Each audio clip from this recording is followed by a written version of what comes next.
Hey, this is Adam Barber. You know, there's something that everyone needs in life, and that's a good PO. Now, if you're someone that's in recovery like me, that's maybe done a lot of crime and things in the past, also like me, you know, a PO means a probation officer. And sometimes some of us are fortunate to have some good probation officers. You know, I've had a couple of those, but that's not what I'm talking about here. When I say a good PO, what I'm talking about is a positive outlook. You know, life is difficult. Even in the best of circumstances, life is difficult. But if you have a negative, self-defeating attitude, it becomes almost impossible. You know, the Apostle Paul, he wrote most of his letters to the churches that we have now as the epistles from prison. And my mentor, Jerry, was quick to point out to me that when Paul would come into a new city, he didn't ask where the local synagogue was, or he didn't ask where the best places to eat were. He asked what the jails were like, because he knew that that's where he was going to end up.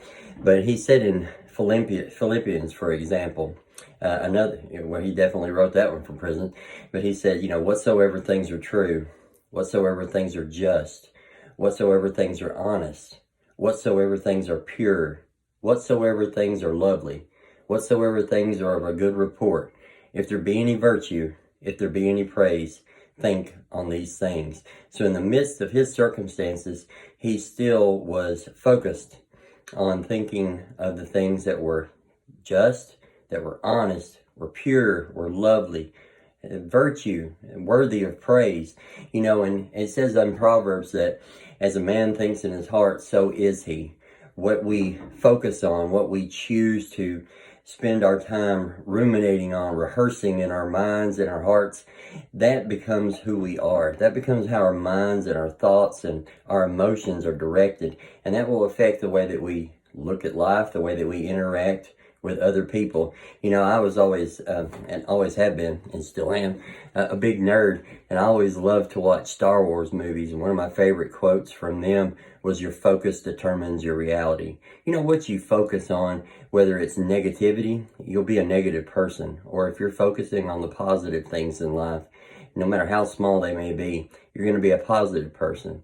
And when you're thinking on things like that, even the most difficult situations become just a little bit lighter, and you're a little better able to deal with those. So check out the book of Philippians. Check out all of Paul's epistles. I can guarantee you he wrote every one of them from prison. But he had a good outlook, because he knew the task that he had set before him. And just like it says that Jesus, for the joy that was set before him, he endured the cross. He endured that death, the most horrible punishment imaginable, because he knew that what lay on the other side was greater than what he was dealing with right now. And Paul was able to do that as well. He was able to endure hardship, persecution, beatings, imprisonment, deprivation, all those different things, because he knew that on the other side of that there was greater glory awaiting him. And when we can focus on those things, when we can take the focus off of ourselves and keep our focus on the Lord Jesus Christ, every trial, every tribulation, every up and down that we have in this life, we are able to endure, and we are able to overcome in him. So think on these things, read up on these things, and like always, don't take my word for it. Check them out for yourself.